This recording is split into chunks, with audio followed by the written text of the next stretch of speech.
Senate roll call, day 6, January 21st, 2025. Anderson? Here. Barlow? Present. Boner? Here. Brennan? Here. Case? Present. Cooper? Here. Crago? Here. Crum? Here. Dockstetter? Here. Driscoll? Here. French? Here. Garou? Here. Hicks? Here. Hutchings? Here. Ide? Here. Jones excused. Kolb excused. Landon? Here. Larson? Here. McEwen? Here. Nethercott? Olson? Here. Pappas? Here. Pearson? Rothfuss? Here. Salazar? Here. Schuler? Here. Scott? Here. Smith? Here. Steinmetz? President Beitman. Here. Mr. President, 29 present, 2 excused. Thank you, Ellen. Prayer by Reverend Richard Gilbert.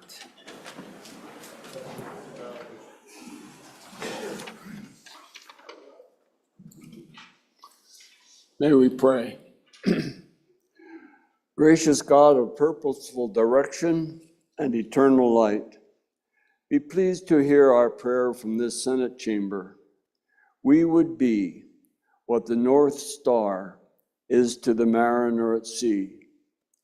We would be reliable and reasonable references for people seeking direction in their lives. We would be true and steadfast in providing guidance and discernment for quality life. We would strive not to generate our own light, but rather be the reflection of your greater light. So God of love and grace, God of truth and justice, God of forgiveness and righteousness, may we reflect your qualities within the days of our lives, within the positions we hold, and among all people who trust us. Keep us humble and honest, helpful and truthful in all we do and say, so we may shine and serve as available and authentic points of light. May we be shining lights among those who navigate the divides, bridge the fissures, and heal the fractures that tend to separate. May we be steady lights for those who chart the course, provide direction, and steer the ships of family, school, business, law, state, and nation. We remember former President George H.W. Bush challenging citizens of these United States of America to be points of light, so we may be true North Stars for those navigating the waves and the stormy seas. And as we pray, may we be able to say, in the name of the one who said, I am the way, the truth, and life. Amen. Senator Pearson, will you lead us in the pledge? Allegiance to the flag of the United States of America and to the republic for which it stands, one nation under God, indivisible, with liberty and justice for all.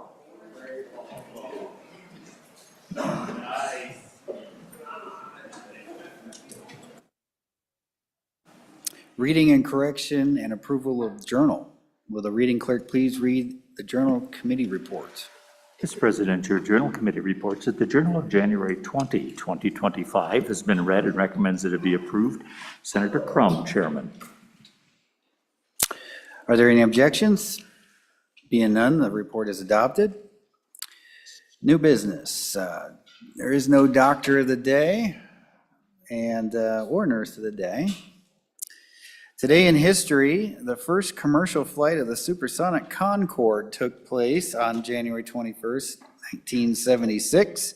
Two of the supersonic aircraft took off from Paris and London simultaneously. Today, January 21st, is National Hugging Day, first celebrated in 1986. So get your hugs in. Quote of the day, alone, we can do so little. Together, we can do so much. The great Helen Keller. Announcements. Are there any announcements, Ellen? I don't see any announcements today. What's that? Oh, I have a dad joke. The dad joke of the day is, what type of tree fits in your hand? Obviously a palm tree. That's a dad joke. That is a dad joke. That's pretty bad.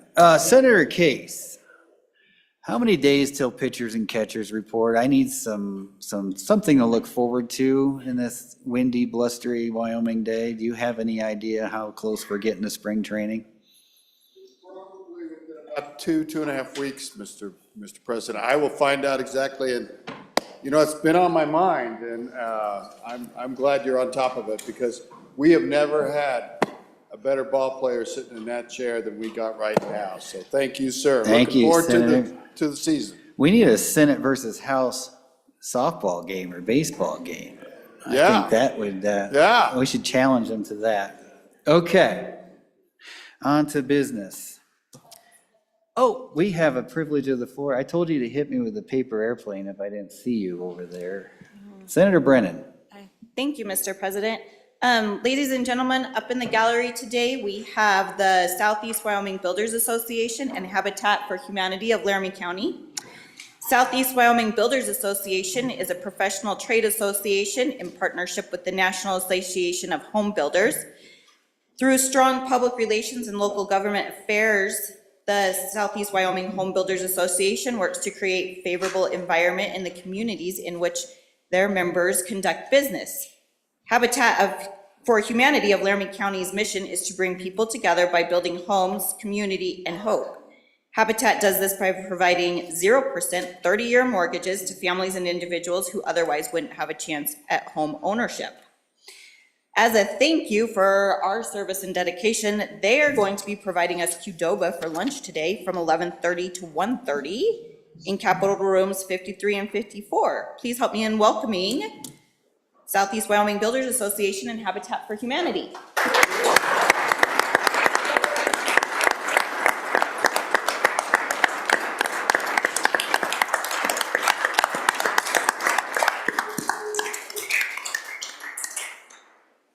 Thank you, Senator Brennan, and welcome to the Senate.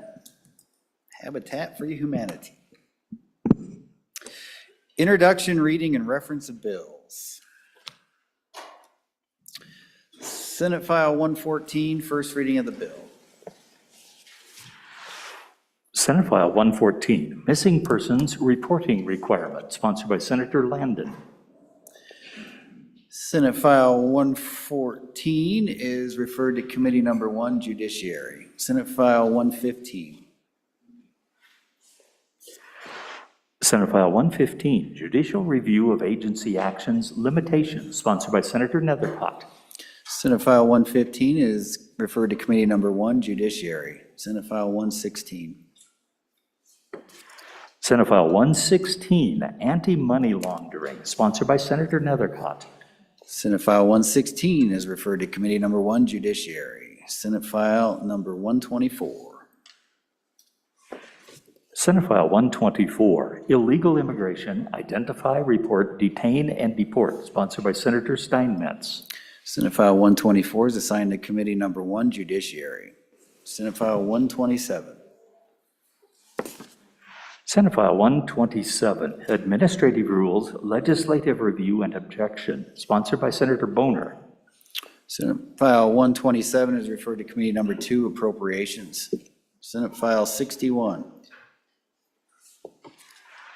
Senate File 61, Pollution Control Property Tax Exemption Applicability, sponsored by Senator Case. Senate File 61 is referred to Committee Number 3, Revenue. Senate File 128. Senate File 128, Repeal of Sales Tax on Electricity, sponsored by Senator McEwen.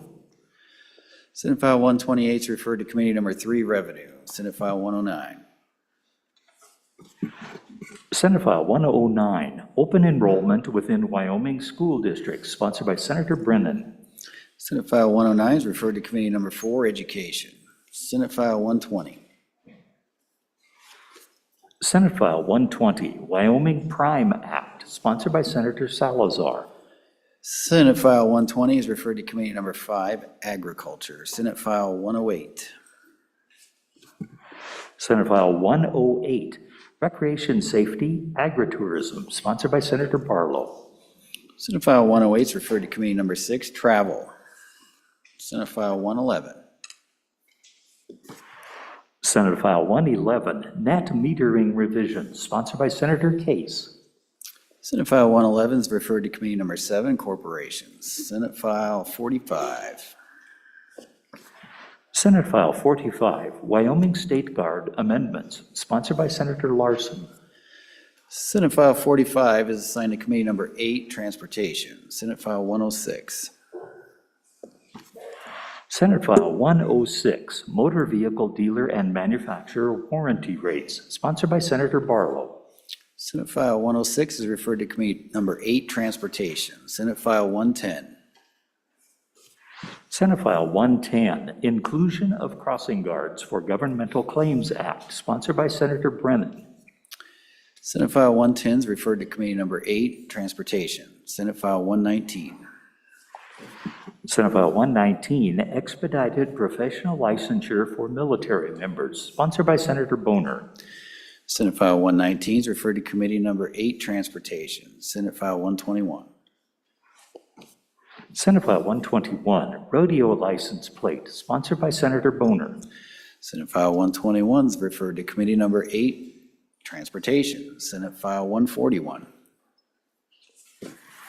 Senate File 141, USMC Corporal Seth Rasmussen Memorial Highway, sponsored by Senator Crago. Senate File 141 is referred to Committee Number 8, Transportation. Senate File 129. Senate File 129, Hospital Employees Drug and Alcohol Testing, sponsored by Senator Larson. Senate File 129 is referred to Committee Number 10, Labor. Senate File 125. Senate File 125, Defining Healthcare and Protecting the People's Welfare, sponsored by Senator Steinmetz. Senate File 125 is referred to Committee Number 10, Labor. Senate File 112. Senate File 112, Anesthesiologist Assistance Licensing, sponsored by Senator Schuler.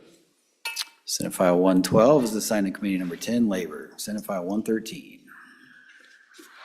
Senate File 113, Greater Opportunity Act, sponsored by Senator Hutchings. Senate File 113 is assigned to Committee Number 10, Labor. Reports from standing committees. Mr. President, the following reports are dated January 21, 2025. Committee Number 8, Transportation, Highways, and Military Affairs, to whom was referred Senate File 27, Wyoming National Guard Member Referral Amendments, respectfully reports same back to the Senate with a recommendation that it do pass. Ayes, Senators Anderson, Brennan, Cooper, and Pappas. Excused, Senator Kolb. Senator Pappas, Chairman. Mr. President, Committee Number 8, Transportation, Highways, and Military Affairs, to whom is referred Senate File 26, Protection of Military Equipment, respectfully reports same back to the Senate with a recommendation that it do pass. Ayes, Senators Anderson, Brennan, Cooper, Pappas. Excused, Senator Kolb. Senator Pappas, Chairman. Mr. President, Committee Number 8, Transportation, Highways, and Military Affairs, to whom is referred Senate File 31, Boards and Commissions, Veteran Ex Officio Members, respectfully reports same back to the Senate with a recommendation that it do pass. Ayes, Senators Anderson, Brennan, Cooper, and Pappas. Excused, Senator Kolb. Senator Pappas, Chairman. Mr. President, Committee Number 8, Transportation, Highways, and Military Affairs, to whom was referred Senate File 28, ROTC Endowment Program, respectfully reports same back to the Senate with a recommendation that it do pass. Ayes, Senators Anderson, Brennan, Cooper, and Pappas. Excused, Senator Kolb. Senator Pappas, Chairman. Mr. President, Committee Number 8, Transportation, Highways, and Military Affairs, to whom was referred Senate File 29, Firearm Hold Agreement, Limited Liability, respectfully reports same back to the Senate with a recommendation that it do pass amended. Ayes, Senators Anderson, Brennan, Cooper, and Pappas. Excused, Senator Kolb. Senator Pappas, Chairman. Mr. President, Committee number 6, Travel, Recreation, Wildlife, and Cultural Resources, to whom was referred Senate File 2, Hunting Licenses, Weighted Bonus Points System. Respectfully report same back to the Senate with a recommendation that it do pass amended. Ayes, Senators Hicks, Lennon, and Schuler. No, Senator Boner. Excused, Senator Jones. Senator Landon, Chairman. Thank you, Randy. Senator Pappas, do you have a re-referral? I do. Thank you, Mr. President. Yes, I do. Absent objection, I request that Senate File 95, Special Purpose Depository Institution Amendments, be referred to from Transportation, Highways, and Military, Committee number 8, to Committee number 9, Minerals, Business, and Economic Development. Absent objection, it is so ordered.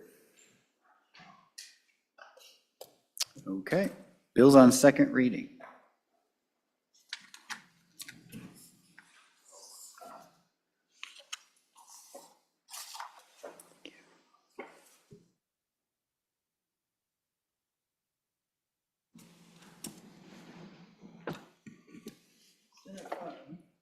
Senate File 33, second reading of the Senate file.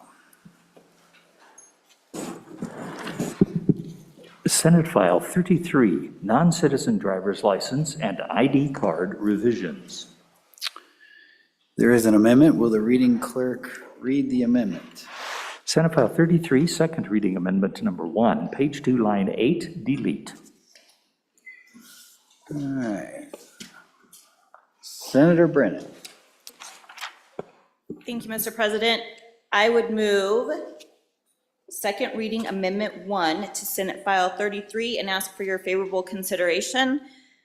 Ladies and gentlemen, what this amendment does is that currently in the bill, if you look on page 2 on both lines 8 and 15, the driver's license for non-US citizens would put not a United States citizen.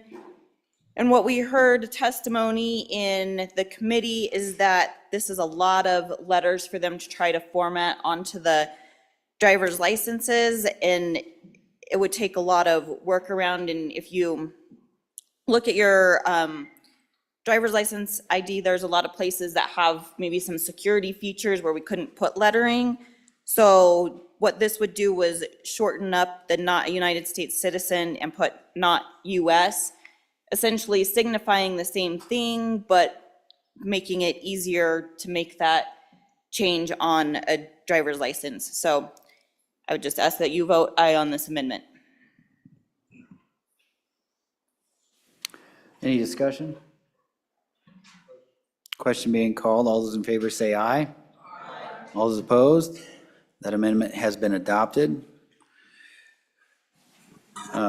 Senate File 33, having been read 2 separate times, the question is, shall the bill be read a third time? Hearing no objection, it is so ordered.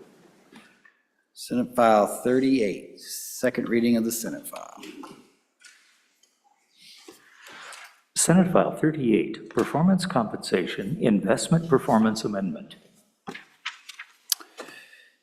Senate File 38, having been read 2 separate times, the question is, shall the bill be read a third time? Hearing no objection, it is so ordered.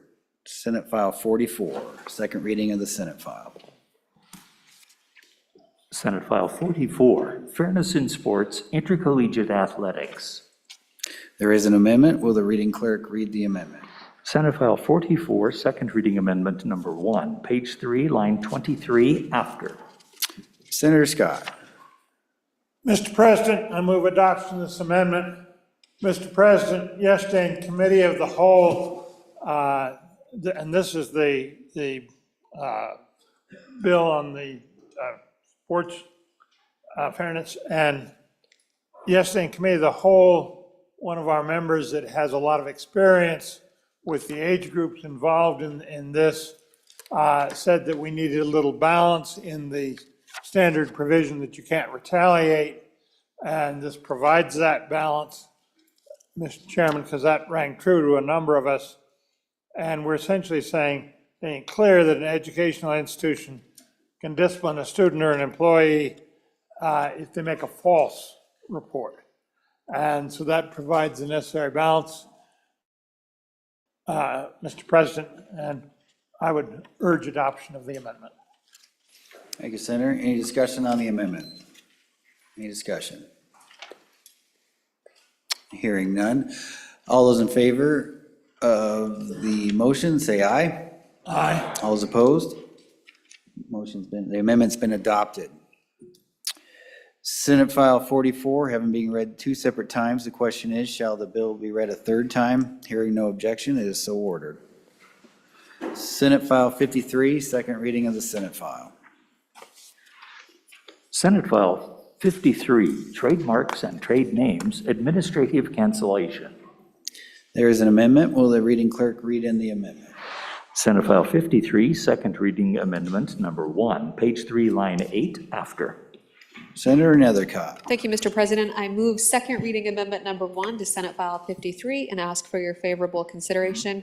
Good senators, all this amendment does is add the option for the Secretary's office to take these legal matters into the district court or the Chancery Court, which I think is actually the more appropriate court and designed to deal with this type of dispute expeditiously and has the expertise to do so, but wanted to provide that option instead of limiting it to just the district court to include the Chancery Court. With that, I'd stand for questions and ask for your favorable consideration. Any discussion? Senator Case. I think this is a great amendment. Okay. Any further discussion? Hearing none, let's vote on it. All those in favor say aye. All those opposed? Amendment's been adopted. Senate File 53, having been read 2 separate times, the question is, shall the bill be read a 3rd time? Hearing no objection, it is so ordered. Senate File 70, second reading of the Senate file. Senate File 70, Investment Modernization, State Non-Permanent Funds, sponsored by the Capital Finance Committee. Senate File 70, having been read 2 separate times, the question is, shall the bill be read a 3rd time? Hearing no objection, it is so ordered. Senate File 72, second reading of the Senate file. Senate File 72, Summer Vacation Preservation Act.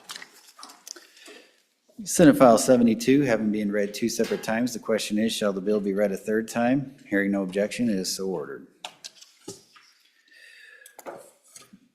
Bills on 3rd reading and final passage. Madam Majority Floor Leader, do you have a consent list? No consent list. Looks like we have no consent list, so we will. Oh, Senator Olson. Thank you, Mr. President. Pursuant to Rule 7-3, I request that Senate File 7 be laid back 1 additional day. Hearing no objection.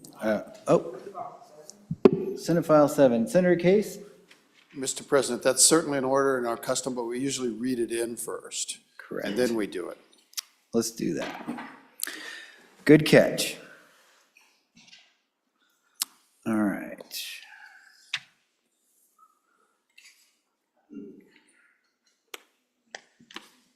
So we'll just go on with 3rd reading here. Senate File 4, 3rd reading of the Senate file. Senate File 4, State Park Police,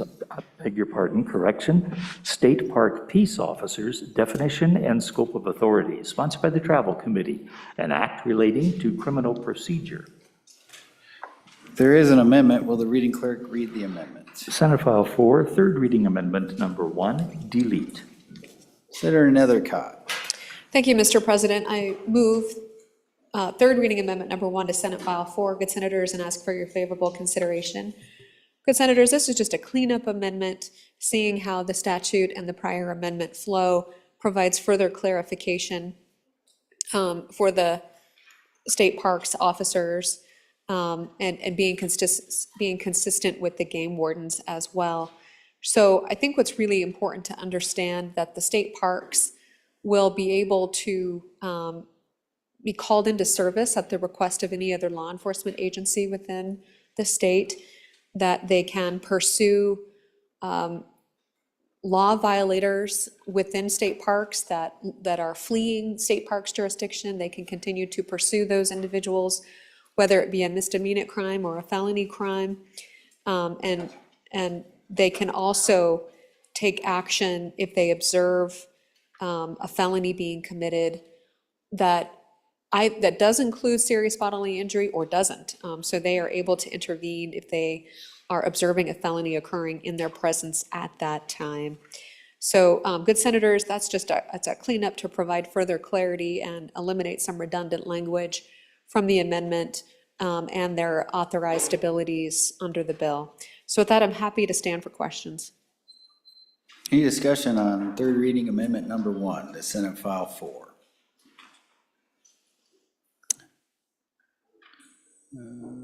Seeing none. Senator Pearson, do you have a question, or are you just looking? Okay. Okay. All those in favor of Senator Nethercott's motion to adopt third reading amendment number 1 to Senate File 4, please say aye. Aye. All those opposed? That amendment's been adopted. Are you ready for the question? Okay. Senate File 4, having been read 3 separate times, the question is, shall the bill pass? The chief clerk will call the roll. Third reading roll call, Senate File 4. Anderson? Aye. Aye. Barlow? Aye. Boner? Aye. Brennan? Aye. Aye. Case? Aye. Cooper? Aye. Crago? Aye. Crum? Aye. Dockstetter? Aye. Driscoll? Aye. French? No. Guru? Aye. Hicks? Aye. Hutchings? Aye. Ide? No. Jones excused. Kolb excused. Landon? Aye. Larson? No. McEwen? No. Nethercott? Aye. Olson? Aye. Pappas? Aye. Pearson? No. Rothfuss? Aye. Salazar? No. Schuler? Aye. Scott? Aye. Smith? No. Steinmetz? No. President Beitman? Aye. Aye. Closing vote. Closing. Vote closed. Senate File 4, 21 aye, 8 no, 2 excused. Senate File 4, having received the affirmative vote of the majority of members elected to the Senate, Senate File 4 has passed the Senate. Senate File 6, third reading of the Senate file. Senate File 6, Residential Property, Removal of Unlawful Occupant, sponsored by the Judiciary Committee, an act relating to civil procedure. There are no amendments. Is there any discussion? Seeing none. Senate File 6, having been read 3 separate times, the question is, shall the bill pass? The chief clerk will call the roll. Third reading roll call, Senate File 6. Anderson? Aye. Barlow? Aye. Boner? Aye. Brennan? Aye. Case? Aye. Cooper? Aye. Crago? Aye. Crum? Aye. Dockstetter? Aye. Driscoll? Aye. French? Aye. Guru? Aye. Hicks? Aye. Hutchings? Aye. Ide? Aye. Jones? Excuse. Kolb excuse. Landon? Aye. Larson? Aye. McEwen? Aye. Nethercott? No. Olson? Aye. Pappas? Aye. Pearson? Aye. Rothfuss? No. Salazar? Aye. Schuler? Aye. Scott? Aye. Smith? Aye. Steinmetz? Aye. President Beitman? Aye. Aye. Closing vote. Closing. Vote closed. Senate File 6, 27 aye, 2 no, 2 excused. Senate File 6, having received the affirmative vote of the majority of the members elected to the Senate, Senate File 6 has passed the Senate. Senate File 7, third reading of the Senate file.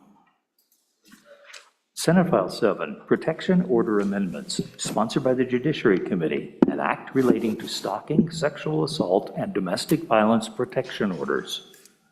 Senator Olson. Thank you, Mr. President. Now pursuant to 7-3, I request that Senate File 7 be laid back one additional day, absent no objection. Thank you, sir. Hearing no objection, it is so ordered. Senate File 7 has been laid back one day. Senate File 11, third reading of the Senate file. Senate File 11, Use of Fraudulent Documents to Wrongfully Possess Property, sponsored by the Judiciary Committee, an act relating to crimes and offenses. Is there any discussion on Senate File 11? Hearing none. Senate File 11 having been read 3 separate times, the question is, shall the bill pass? The chief clerk will call the roll. Third reading roll call, Senate File 11. Anderson. Aye. Barlow. Aye. Boner. Aye. Brennan. Aye. Case. Aye. Cooper. Aye. Crago. Aye. Crum. Aye. Driscoll. Aye. Dockstetter. Aye. French. Aye. Guru. Aye. Hicks. Aye. Hutchings. Aye. Ide. Aye. Jones excused. Kolb excused. Landon. Aye. Larson. Aye. McEwen. Aye. Nethercott. Aye. Olson. Aye. Pappas. Aye. Pearson. Aye. Rothfuss. Aye. Salazar.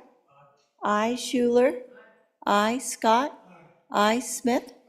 Aye. Steinmetz. Aye. President Beitman. Aye. Aye. Closing vote. Closing. Vote closed. Senate File 11, 29 aye, 2 excused. Senate File 11, having received the affirmative vote of the majority of the members elected to the Senate, Senate File 11 has passed the Senate. Senate File 25, third reading of the Senate file. Senate File 25, Electronic Lien and Title System, sponsored by the Transportation Committee, an act relating to motor vehicles. Looks like we have an amendment. Will the reading clerk please read the amendment? Senate File 25, third reading amendment number 1, delete. Senator Nethercott, looks like your amendment. Thank you, Mr. President. I move third reading amendment number 1 to Senate File 25 and ask for your favorable consideration, good senators. I think even though we heard the sponsor of the amendment before indicate that wasn't the intention to prohibit the assessment of fees, that's in effect what the amendment did and there's grave concern over the users of this electronic filing system, over their ability to assess fees associated with the paperwork, with recording these liens. And so the users of the system find it a great prohibition and preventative of their ability to conduct commerce in light of the amendment, and I think it's unworkable. And so even though I heard the bringer of the amendment indicate that that was not the intention, it is in effect what it did. So for that, I'd ask for your favorable consideration. Thank you. Thank you, Senator. Any discussion on the amendment? Senator Boner. Thank you, Mr. President. Support the amendment. You know, we went over this quite a bit during the interim. This is one of the first concerns and most persistent concerns that the committee delved into. And after digging in and really understanding just how onerous the current system is, the paper-based system is, just to give you some idea, there's companies out there that spend 6 figures on postage to comply with the current system, this out-of-date system. There's companies that have employees, full-time employees, that their only job is to sit in line at the county clerk's office to comply with our current paper-based system. So the savings here are significant, and it strikes me that if a company out there is going to use this as an excuse to or nickel and dime their customers, they're probably going to find another way to do it outside of the discussion that we're having here. So understand the concern that the body has expressed over the idea that we're going to pass on fees to the general public. We looked at that in the interim in depth, and it was a concern that I had. I just say that after several meetings, that concern was alleviated. So I'm in support of the amendment, the third reading amendment here, and hope that we could move forward with this absolutely vital piece of legislation. Thank you, Mr. President. On and for the amendment, I too agree with the previous speaker and with the bringer of the amendment. I do believe that it's an issue that will become onerous for all the different entities to try to keep track of. I think it's an administrative burden to try to refund these fees or whatever is required.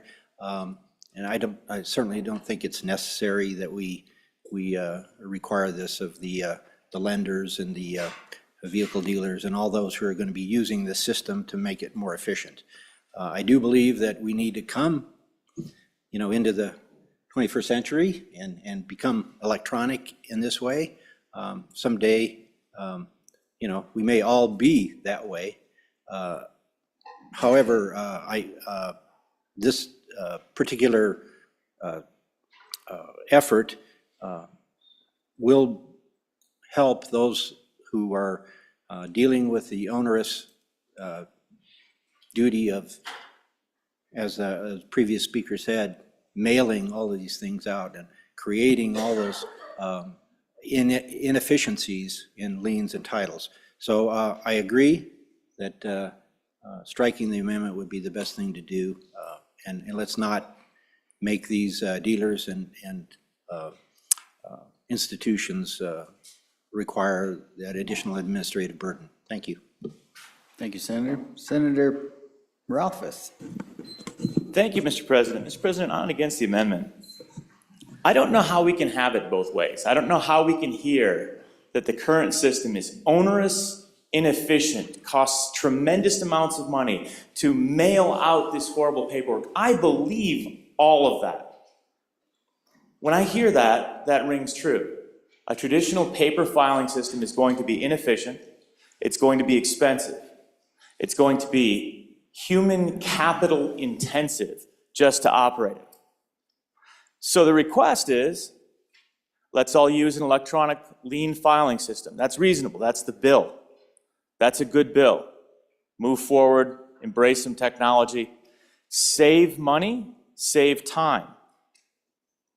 The original amendment from second reading that this would overturn says, when that savings is realized, you can't pretend you didn't realize it and then pass the cost of the lien filing electronically onto the consumer, because we know we have an established fee schedule that's been worked out. It's actually explicit in the bill that there will be established fees that will pay for this. There won't be any state appropriation. It will be a fee structure. That fee structure will be negotiated. It'll all be clear and transparent, and it's required that these operators pay that fee.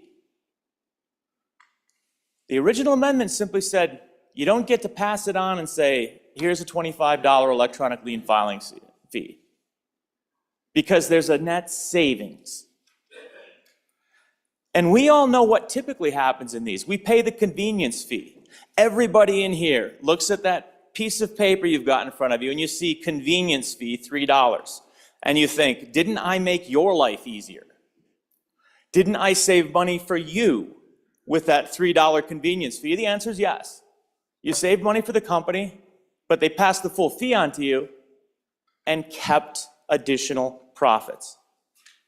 That is absolutely how this is going to work. This amendment, the one that I'm asking you to say no on, says you're okay with that. You're okay with a little bit of extra profiteering. You're okay with the capture of that profit by passing the fee on to you.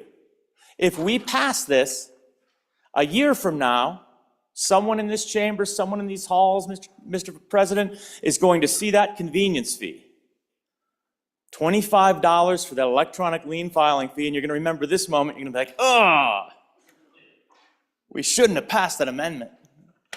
Mr. President, I ask you to vote no on this amendment.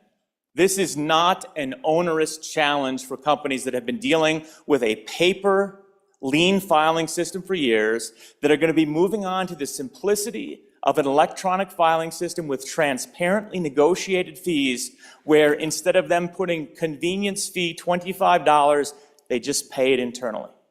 It's going to be okay. Vote no. Senator Brennan. Thank you, Mr. President.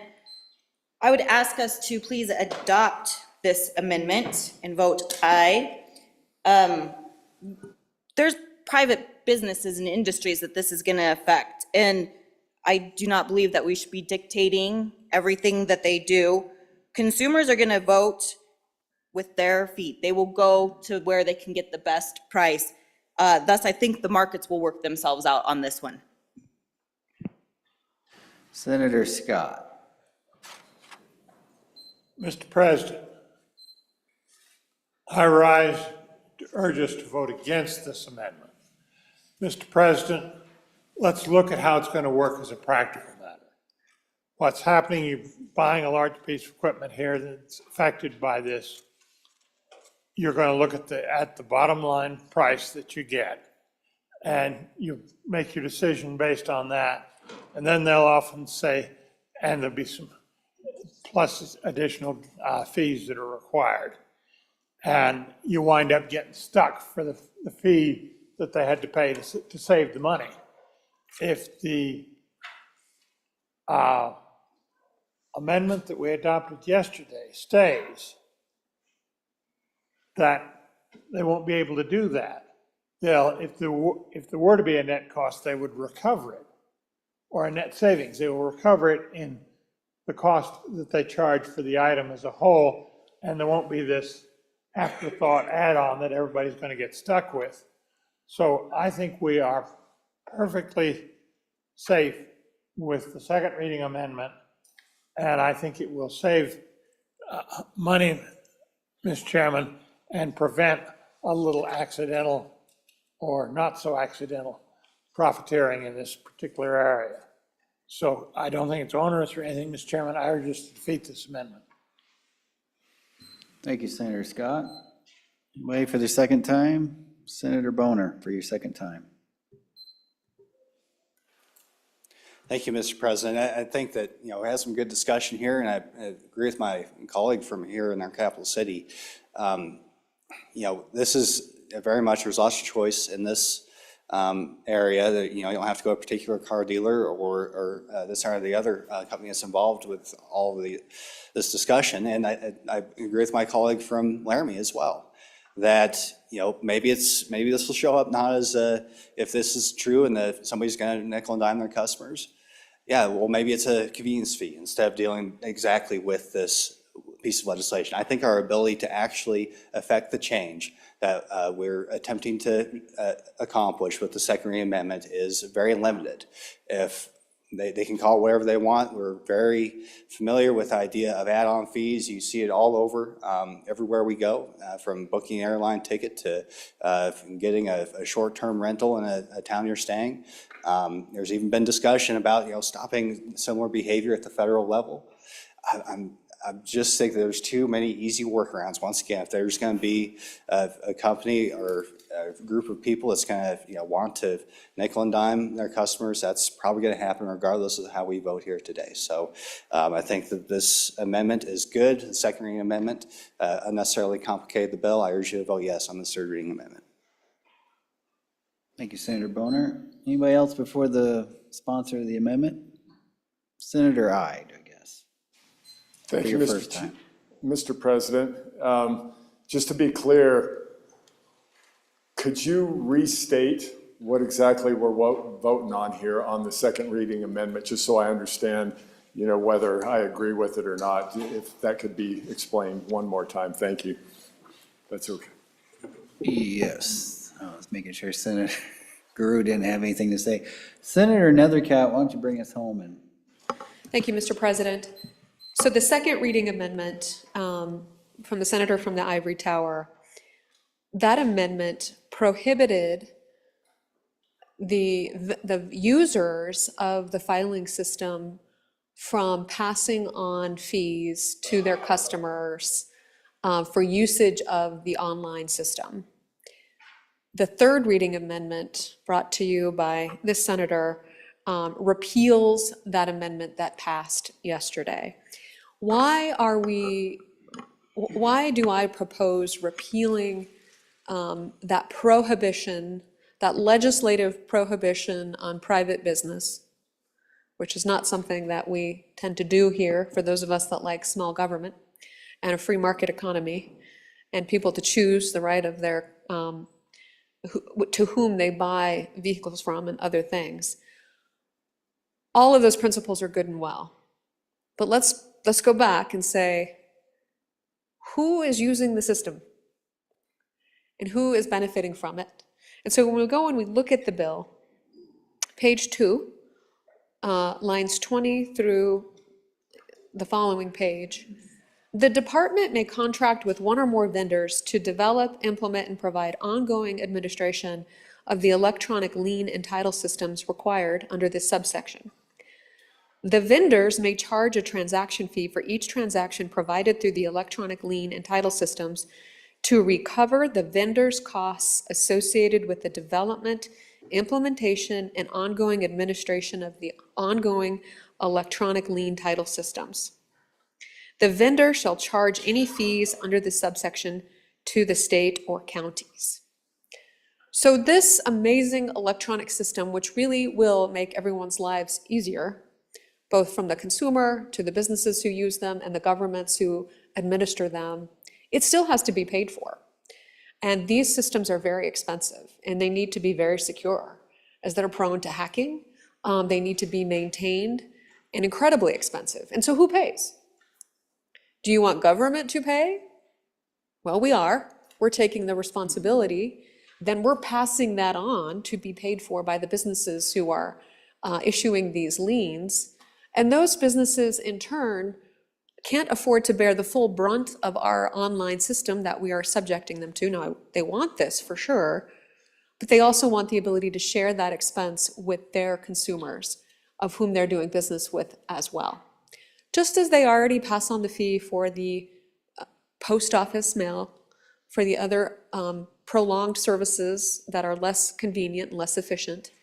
So it is a fair and reasonable thing to allow for these lenders to pass on these fees that we are forcing them to pay in order to play on the online lien system. It's equitable, it's fair, it's free market economy, it's good capitalism, and it allows for a secure electronic filing system that we all can rely on for certainty in our commerce. So with that, I'd ask for your favorable consideration. okay, the question is, shall we adopt Senator Nethercott's motion of third reading amendment number 1 to Senate File 25? All those in favor, please say aye. Aye. All those opposed, no? No. I think we need a division. My ears aren't tuned in yet. All those in favor, please stand.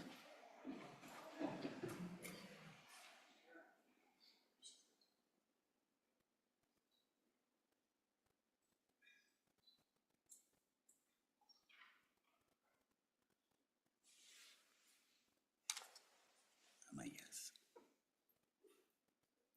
Okay, thank you. All those opposed?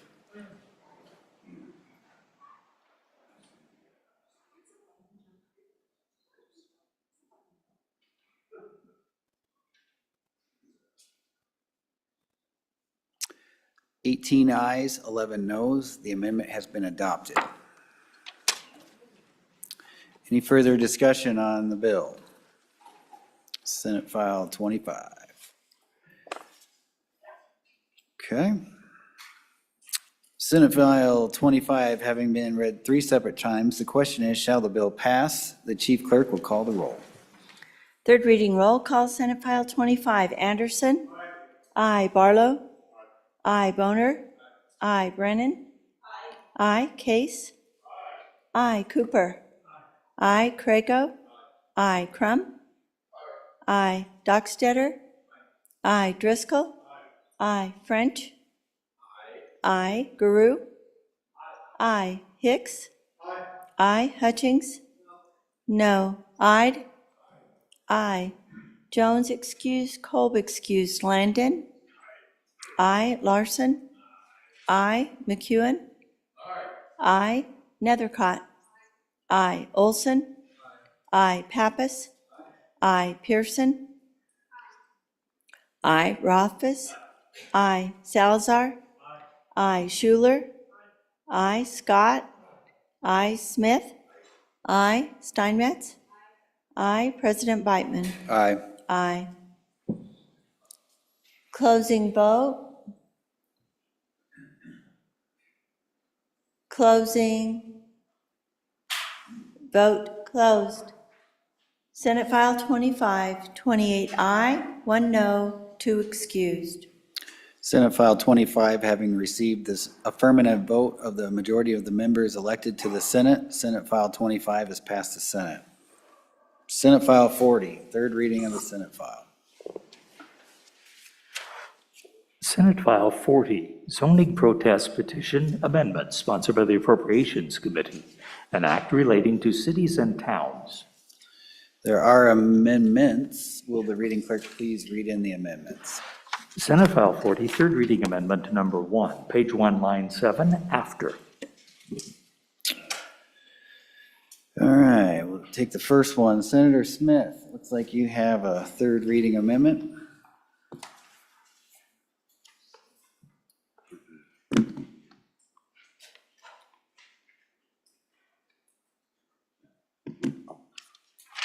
Yeah,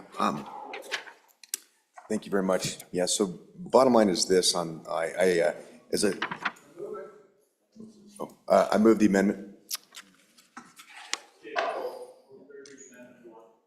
Say I'll move third reading amendment number 1 to Senate File 40 and ask for your favorable consideration. How about I that? ask for your favorable consideration on moving amendment, Senate File 41. For one more time. I ask we move Senate File 41 and for your favorable consideration. Amendment number 1. Third reading amendment number 1 to Senate File 41. And I ask for your favorable consideration. Huh? 40. Sorry, guys. Okay, it's been moved. Please explain your amendment, sir. And I apologize, I was, I just was a little bit distracted. But, so bottom line is this, with this bill, as I look at this, and I think it's great that we allow developers to develop their land, and it's America, and we should be able to do what we want. But there are some exceptions, and as I look at this, we need some guardrails. We definitely need to allow folks to develop the property, but, so I'm just gonna share with you, the bottom line with my thought with this is we do need some guardrails, because there was an instance in an area that I know of in Wyoming, because I'm following the rules and we'll get specific, but there was a sort of a homeless shelter slash a halfway house that was trying to go into a church that was no longer in business, and it was near a neighborhood.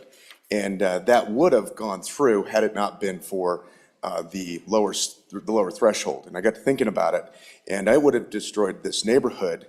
There's a local pool, there's kids around, and there are all kinds of reasons why that particular thing should not be right there. But then there were some other things that I thought we just said some guardrails to lower the standard back to what it was, and that was obviously nuclear facilities, correctional facilities, solid waste facilities, and various things. You can read the bill right here. And casinos, which we call something else, but anyway, that's the amendment. Okay, any discussion on third reading amendment number 1? Any discussion? Senator Landon. Mr. President, thank you. On and against the amendment. Folks, I just find this one to be a little too prescriptive. My concern is our local zoning boards know a lot more than we do about things in their part of the world.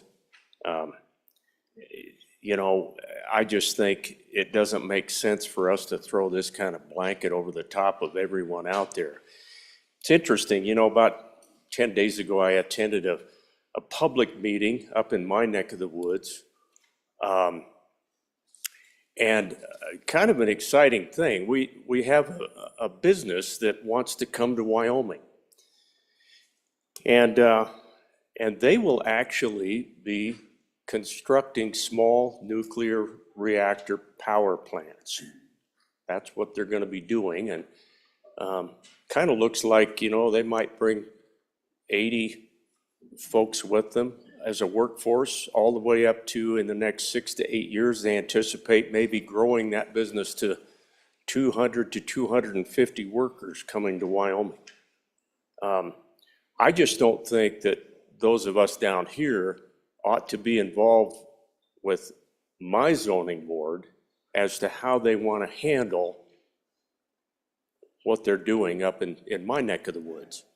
So that's why I'm going to oppose this amendment, Mr. President. I just think it's too big a blanket, and it comes from down here where I really don't think it belongs. Thank you. Thank you, Senator. Any further discussion? Senator Scott. Mr. President, on and for the amendment. Mr. President, as I understand the purpose of the bill, it is to make it easier when you're doing a residential development in particular, but also a small commercial development, to get through the zoning process, get approval or disapproval, and get it rapidly, get that done. What this amendment does is goes in and carves out a number of the facilities and businesses that are the most likely to really cause actual damage to the property values in an adjacent residential area, and give them the little extra protection that's present in the current law. And I think that's a sensible way to do it. I kind of hate having to make a laundry list of the facilities that are likely to cause that kind of trouble, Mr. President. But I think it's necessary in this particular instance, and I think this is a pretty good list. It isn't perfect. I don't suppose it'll ever be perfect.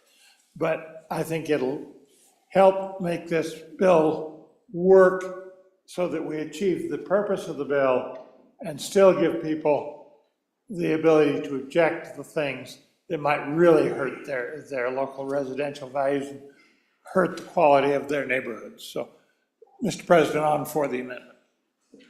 Thank you, Senator Scott. Senator Anderson. Mr. President, on and against the amendment, I think the amendment is trying to cover too much. We go from adult entertainment to nuclear plants. I think it's just too descriptive. Thank you. Thank you, Senator. Senator Boner. Thank you, Mr. President. On for the amendment. I agree with my colleague from Bates Creek. As a reminder, this is for residential areas. And it's my understanding that, say, if you're looking to help develop micro-nuclear reactors, say, north of a large municipality in the central part of our state, that's going to be located, it's my understanding, well outside of town, and rightfully so. And so, let's just as a reminder, this is something that's going to be in a relatively closely packed area. There's going to be probably residential areas nearby. And so I think that this amendment is appropriate to make sure we allow some protections for these sorts of activities, which are going to be controversial no matter where you put them. So on support of the amendment, I think it's a good addition to the bill. Senator Case. Thank you very much, Mr. President. Just a kind of a point of clarification. A facility that would come to Wyoming to build nuclear reactors, these modular nuclear reactors, those reactors wouldn't be loaded with fuel on site and delivered. They would be perfectly benign, be a manufacturing facility of much akin to, for example, in your hometown, Mr. President, I think there's a very large fabrication shop that could do this kind of work. So I just don't want us to throw a wall out there about something bad happening with someone coming to build small modular nuclear reactors. It'd be an important part of our country's future, and I hope we don't overly scare people with the discussion here. That would be a normal, ordinary manufacturing facility, heavy industry, of course. But thank you, Mr. President. Thank you, Senator Case. Senator Guru. Thank you, Mr. President. On and against, if you look at page 1, line 12 and 13, says if you can demonstrate, a group of residents can demonstrate a concrete and particularized harm, and who can own different percentage. I got the bill here, and we know we've amended it. But the point is that this exists right now, that you have the right, if not already from your local zoning board, you've got the right with this bill already to, if you have a particularized harm, if a nuclear power plant, which I think in some folks may feel could cause them a particular harm, I would think that would be pretty well demonstrated, or any of the other things that are mentioned here. So I don't think it's necessary. Once again, the intent of this bill when it started way back when, Mr. President, was to try to make it easier to get housing on the ground. And believe me, I'm going to bring an amendment here in a minute that's going to make it just about as tough as it can be. So this will be known as they'll never let it be said we didn't do the least we could do already. So on and against the amendment. Thank you. Thank you. Let's go Senator Larson, then Senator Ide. Mr. President, thank you. I hate to go against my good buddy, Senator. I think we put some walls up, and I think we brought it back down closer to the 20%. Currently, we're at 33% can object, and then it'd have to go to the governing body, and it'll be a 2/3 vote to get it past them. So I think we've got it nailed down pretty good. We're really close to his 20 and his 3/4. So I'm good with the way it is. Thank you, Senator. Against the amendment. Senator Ide. Thank you, Mr. President. Again, I appreciate the amendment. I'm not supportive of it. I think I'm fighting my head on this one. I think it infringes on the property rights of the people that already have that there. That's what I always go to. And I agree with my colleague from the Bighorn Basin country up there that I kind of liked the bill before. The more I looked at it, it made it, raised it to 50%. So it took a higher threshold to enact zoning law changes. So anyway, I'm on and against the amendment. Thank you. Thank you. Let's go to Senator Dockstetter. Thank you, Mr. President. Appreciate the efforts here and what we're trying to do, but as one who's sat through a lot of planning and zoning meetings, this one would be perceived by those who run those meetings as micromanagement. I think we can figure this out. There are so many topics here that I get lost to what we're trying to direct our locals trying to do, so I'll stand against the amendment. Thank you, Mr. President. Senator Hicks. Yeah, Mr. President, I understand the intent. I think the intent is really good here. But I come back and I think when I look at our own Constitution and I look at the 9th Amendment to the Constitution, and you look at some of our historical legal precedents from a standpoint, when we start enumerating these specifically in statutes, if there's something outside of that, and there is a court challenge to that, they're going to say, well, obviously the legislature didn't preclude that from happening, so by the way we've enumerated these, we included a list. That's the trouble with lists, is there's always something we don't anticipate that may happen, and that was the reason that that 9th Amendment went in there, is that those rights not enumerated are left to the people. And I look at this in a very similar context. You start enumerating what these is, and if it's ever contested, they'll come back and say, well, if we would have wanted that prohibited, we would have put that in statutes. And so in some ways, by trying to enumerate what that list is, we actually constrain the ability for those unforeseen circumstances. And that's why sometimes we write the language a little more permissive to leave that local discretion as to what should be that appropriate thing. And so I understand the intent, but I'm always very cognizant of the fact when we enumerate lists, we put those in statutes, that is the list. You can't go beyond that list. And you will lose in any court of law because they'll come back and say explicitly, that's not included by the legislature, so it must be permissible. And so that gives me concern. So I understand the intent, but on and against the amendment for that reason, Mr. President.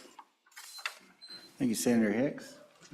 Anybody else for their first time before we go to the second? Anybody for their second time that wishes to speak before the sponsor of the amendment?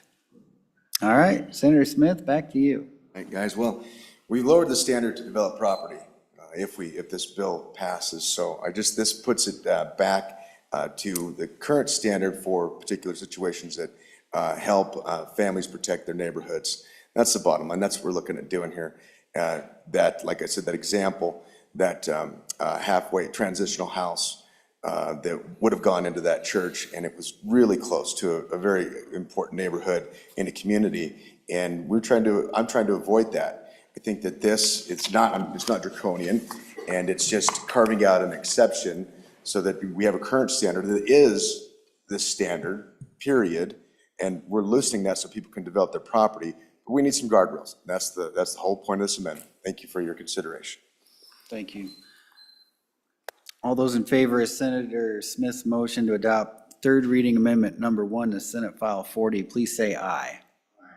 All those opposed? No. Motion has failed. We're back on the bill. Any discussion on the bill? Oh, actually, we have another amendment. Senator Guru. Yes, Mr. Chairman, or Mr. President, sorry. I'd like to move third reading amendment number 2. I'm sorry, could we have the amendment read in? Senate File 40, third reading amendment number 2, corrected copy, page 1, line 13, after. Senator Guru. Mr. President, I'd like to move third reading amendment number 2, corrected copy to Senate File 40, zoning protest petition bills and amendments, and ask for your favorable consideration. Okay. What this amendment does, Mr. President, on page 1, line 13, after the words signed by, it just adds the words more than one of. And this comes from my friend over the Bighorns, and I worked on this a little bit. And like I say, as I said in my earlier remarks, and I truly believe, honestly, that as a great member of this body always used to say, try to amend a bill to make it better. And we've amended, and we've amended, and we've amended. And it is, in some cases, a better bill. It just wasn't exactly what we had in mind when we started, but I think it is a better bill and worthy of your consideration. And this amendment helps along the way. What this does is just allow two people to get together and say, we don't like this, and we've got definite specific reasons. So it's changed it from one person. In a lot of communities in zoning right now, one person can do this, one landowner can do it. Now it just takes two people, either two landowners or adjacent, or to be able to do that. So we feel like I feel like with this, and like I say, with the help of the good senator from the Bighorns, that we've gotten to the point now where we do have all the sideboards that we need, but still keeping an eye on trying to get housing, quality housing, workforce housing, affordable housing, whatever term you use, is to try to get those in our communities, and in some cases, it's a very desperate need. So I urge you to support this amendment and support the bill. Thank you, Mr. President. Thank you, Senator. Any discussion on the amendment? Any discussion? Hearing none. Oh, Senator Larson. Mr. President, thank you. I'm standing up. I'm on the amendment. I think it's a good amendment. There was some discussion about when there might be just 3 landowners surrounding this new change, regulation, or whatever, that one guy could hold it up. It'd be nice if 2 of them would, if there's just like only 3 owners that's surrounding it. And then there was the other comment, what if one guy owned all around it and he was the sole owner? Does he have the right to do it, just that one person? So That's mainly what it's about. Thank you, Senator. Senator Grew, you want to take your second time, or you feel confident? Mr. President, never confident, but always just like to say, wanted to say to everybody who brought amendments, including my friend from here in the capital city, I know all these amendments have tried to make the bill better, and I appreciate your support and appreciate your vote on the bill. Thank you. Okay. We're on third reading amendment number 2 to Senate File 40. All those in favor say aye. Aye. All those opposed? The third reading amendment number 2 to Senate File 40 has been adopted. Back on the bill. Any discussion on the bill? Senate File, it's upside down. Senate File 40 having been read 3 separate times, the question is, shall the bill pass? The Chief Clerk will call the roll. Third reading roll call, Senate File 40. Anderson? Aye. Barlow? Aye. Boner? Aye. Brennan? Aye. Case? Aye. Cooper? Aye. Crago? Aye. Crum? Aye. Dockstetter? Aye. Driscoll? Aye. French? Aye. Garou? Aye. Hicks? Aye. Hutchings? Aye. Ide? Aye. Jones excused. Kolb excused. Landon? Aye. Larson? Aye. McEwen? Aye. Nethercott? Aye. Olson? Aye. Pappas? Aye. Pearson? Aye. Rothfuss? Aye. Salazar? Aye. Schuler? Aye. Scott? Aye. Smith? Aye. Steinmetz? Aye. President Beitman? Aye. Aye. Closing vote. Closing. Vote closed. Senate File 40, 29 aye, 2 excused. Senate File 40 having received the affirmative vote of the majority of members elected to the Senate, Senate File 40 has passed the Senate. Okay, Madam Majority Floor Leader, do you want to work some general file before lunch? We got about 40 minutes. I do, Mr. President. I move that the Senate resolve itself into committee of the whole. You've heard the motion. All those in favor say aye. Aye. Those opposed, no. Motion carried. Senator Dockstetter.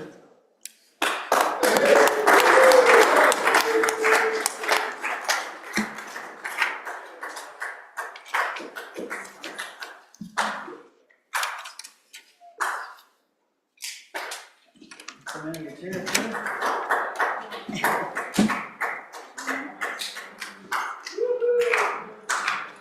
Welcome back.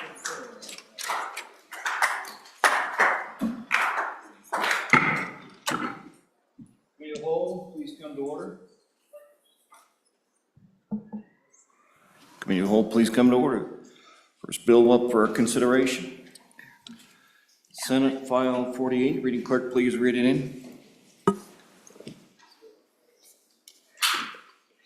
Senate File 48, Business Property Exemption, an act relating to taxation and revenue sponsored by the Revenue Committee. It was referred to Committee Number 3, which returned a committee recommendation that it do pass. Ayes, Senators French, Ide, McEwen, and Pappas. No, Senator Case. Senator McEwen, Chairman.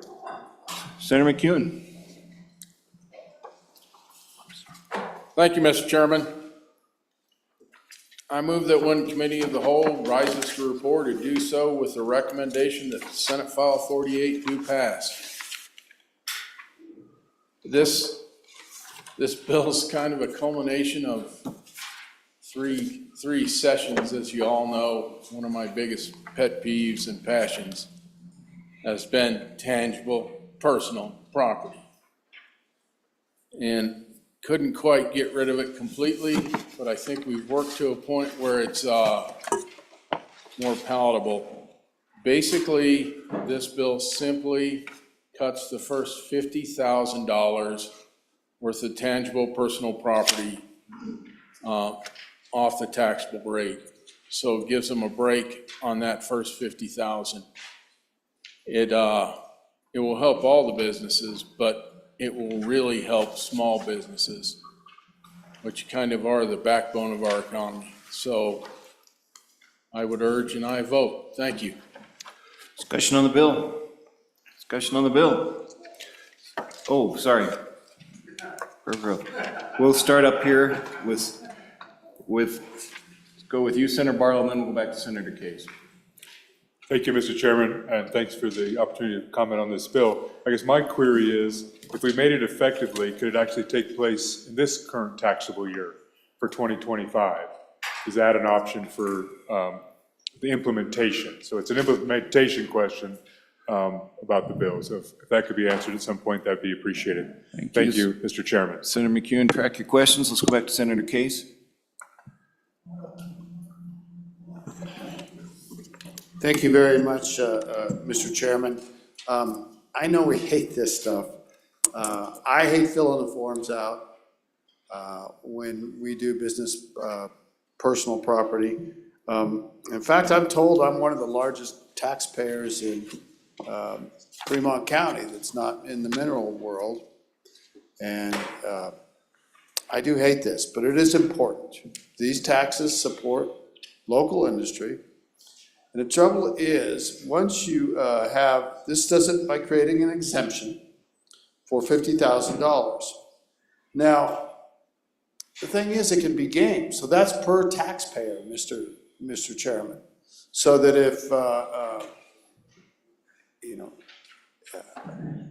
if you have a business and you have $49,000 worth of business personal property, you don't have to pay anything. But you might have a business with 2 buildings, or a business where you rent property and you have several locations in a community. Cumulative value of all that could be lots and lots.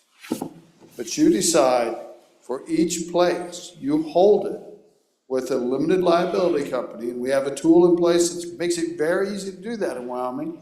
It's called the Series LLC. And real estate people do it all the time. Hold this property with this company, this property with this company, this property with this company, all under the same umbrella. Same taxpayer in my mind, but not the same taxpayer according to the law, because it's a different LLC. Happens in real estate all the time. So that means that all the taxable contents would fall under the exemption for each place. You can easily game this. I have a business, some of you all been there. I have 3 buildings. I can easily put each building and its contents under a separate LLC, but keep it under the same Series LLC and keep it under the same business umbrella. You could do the same thing as individuals, just own it under different companies. So I don't think there's a fair way to administer this unless you somehow roll it up together. But then to address the basic fairness, the reason you pay taxes on the equipment is it's a property tax. It supports local governments and local schools, special districts, all of that. Doesn't support the state. And we pay taxes to support government. We could get rid of business personal property entirely. But we're not just talking about a set of chairs and a table or anything like that. We're talking about pipelines, oil field equipment, mobile equipment that's not titled. Virtually for some companies, like an oil company, most of what they own is business personal property. So I think we're trying to help somebody that's maybe small, maybe that doesn't have a lot of income in their business, but we're giving this break to everybody. And we're giving a break in a manner that it's very easy to game the system. So that by next year, when I file my tax notices, it'll be in separate companies, and I'll qualify for this for every bit of it. Thank you, Mr. President. Mr. Chairman. Thank you. We're on Senate File 48, Business Property Exemption. Let's go back to you, Senator Ide. Thank you, Mr. Chairman. I'm on and for this bill. I think it's high time we do something here. I mean, the only problem I see with this bill is it ought to be indexed with inflation because $50,000 in 10 years might not cover much anymore. So I think it's a really good bill, and it's high time we do something there. Thank you. Further, let's go to you, Senator Anderson, go ahead. Mr. Chairman, I have a question for the maker. It says it's owned by a person in each county. So if I was a person and I had property in 10 different counties, I could take 10 different exemptions up to 50,000. And as I understand it, that by a person eliminates those corporations that the speaker from the Papoji River was explaining. So those corporations would not get this exemption, I think. That's what that says. Thank you. Thank you. Let's go to Senator Rothfuss. Thank you, Mr. Chairman. Mr. Chairman, our statute defines a person to include corporations. So all corporations would be included also. If we want it to be a person as we think of a person, we use the phrase natural person.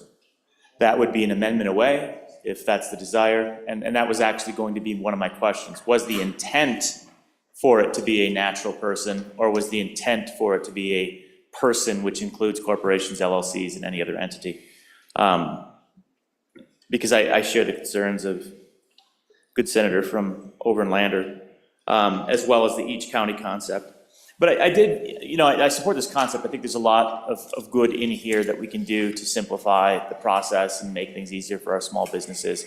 And so I want to get to the point where this is legislation I support, but I do have concern about, again, person versus natural person, the county issue, which isn't aggregated. But also, I'm curious, Mr. Chairman, about the $50,000 and what the discussion was related to that. What drove us there? $2,400 seems like a very small amount. I get that it's almost instantaneous that you exceed that in a circumstance where you have a small business or even a micro business, and you're just knitting something on the side. You're probably going to kick over $2,400 and have to file. But what was the specific impetus for the $50,000? And was there any discussion about the aggregation where you're limiting it to $50K per natural person as opposed to kind of how this can be gained? Thank you, Mr. Chairman. Thank you. Further? Let's go to Senator Schuler and then to you, Senator Pappas. Senator Schuler, right there. Go ahead. Thank you, Mr. Chairman. Yeah, I really like parts of this bill. I think I'm a business-friendly person. I think our small businesses, we probably haven't done enough for them. But my only concern was I wondered if there was any discussion, since it's a 6 million plus hit, I wondered if there was any discussion on the Revenue Committee about maybe backfilling to try and protect, again, some of our other folks at the county and school levels. Thank you. Senator Pappas.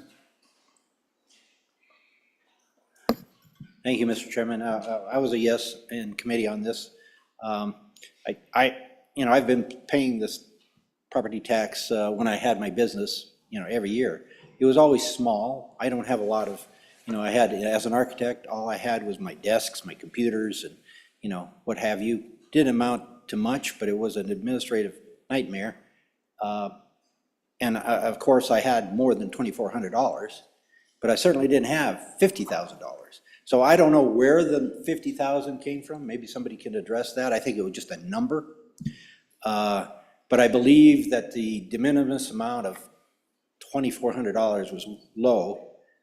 I particularly don't like this tax because it's, at least for small businesses, it's voluntary. The tax form you fill out it's not voluntary. You're supposed to fill it out. But there's no accounting. No one will ever come into my business and say, okay, yeah, he's got 4 desks and 3 computers and, oh yeah, and an adding machine. You didn't put that on your list. Your calculator's not on there. It's basically, you have to be an honest person. And it's on the honor system. And I know plenty of people, actually competitors of mine, who didn't report their stuff, or not all of it.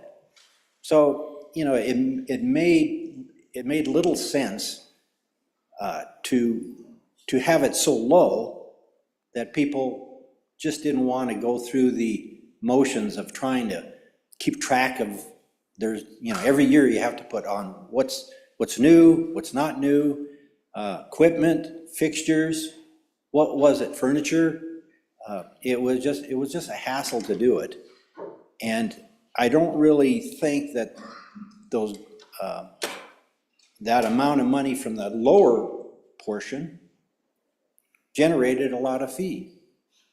You know, unless you send an auditor out there and make sure that everything's on the list, you're not gonna generate a lot. Now, whether it's $25,000 or it's $30,000 or it's $50,000, I don't know what number it should be, but $2,400 was way too low. I think it is a tax that we really need, because it brings in a lot of income, especially for, you know, for our corporations that have a lot of equipment out there in the oil fields or wherever. So it's something we can't get away, even though my good friend from the north thinks it's not a good tax.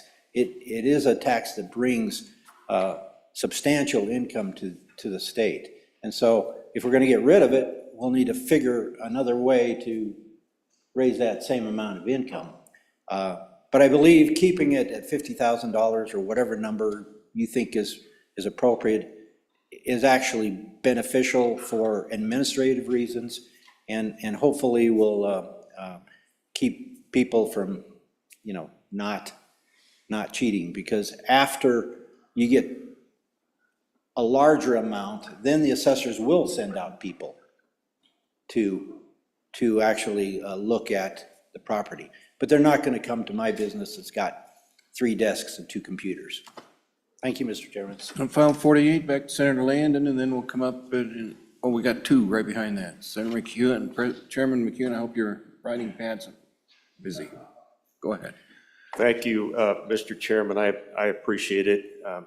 And I appreciate my friend from Laramie County who just touched on something that I think that we're all going to be aware of as we march through considerations. Not to talk about other bills, but we know that this is an area that we're going to be looking carefully at, and I'm sure going to be watching and learning from our Revenue Committee. I don't know where the benchmarks are. I don't know what our target is. But regarding this bill specifically, Mr. Chairman, if it is a small business bill, I'm curious about 2 things. The bill does not end the requirement to turn in that report. I mean, it doesn't change the onerous nature that was just described by my friend. That report will still have to be filled out in full. I mean, I don't think we're alleviating that lift for our small business out there. And I'm curious if there was a discussion about just eliminating this, and if so, what was the cost? I mean, what would we be looking at if we just got rid of this? Because I'm hearing this morning that you know, filling these forms out, it's just crazy. So those 2 questions. Thank you. Thank you. Hicks and French in that order. Senator Hicks. You're up, sir. So, Mr. Chairman, you know, this is an old friend. We've seen this before and last year. So I went up and asked staff on to look at the CAMA system. So we've had a lot of discussion here about small business, but what I found out through that process was I didn't realize at the time, but mobile homes are taxed as personal property. And so you think about all of those lower income, younger starting families that are living in those lower income type of facilities. And so I brought an amendment last year, and I think we set the threshold at $25,000 for personal property. And the reason that I picked that number, because that captured most of those people living in those mobile homes that are paying personal property tax for those. And so what I'm curious now is if we go back and look at, are we now moving into the small business? Because the vast percentage of this tax at the $25,000 exemption level would have gone back to those personal property for those mobile homes. And so that's why I was a supporter of it last year. I just like to know the differential, because that's where most of that tax relief would have gone. I thought it was a good idea last year. I just would like to have a little more information on the $50,000 threshold and what that looks like as far as who is the bulk of the tax recipients that are not going to pay that. Is it in fact small business, or is it somebody else? And so I think we can probably get that information, but it would be good to have here as we have this debate. It's not all about small business, folks. Senator French, you still interested? Thank you, Mr. Chairman. I stand in support of this bill. You know, everybody in this room has heard from their constituents, please give us some tax relief. We're considering a number of different bills, different ways, different amounts, some backfilled, some not. You know, we're doing our best for our people back home. This is one of those bills. I think it's a good bill, a good start, and there'll be many more to come, but we're just trying to help the folks back home. They're under a lot of pressure, many of them, on their taxes. Thank you, Mr. Chairman. Thank you. Further discussion? Let's go back to Senator Case. Mr. Chairman, thank you very much. Mr. Chairman, we can't just eliminate this tax as it was suggested, unless you want to give up hundreds of millions of dollars. Because very large companies, if it's not a real estate, a building, it's this stuff. So everything from pump jacks, pipelines, equipment that refines oil, power, other than maybe some industrial equipment, but this is a very large class of property. I hate the way it's called personal property. I hate that. I think we messed it up by doing that.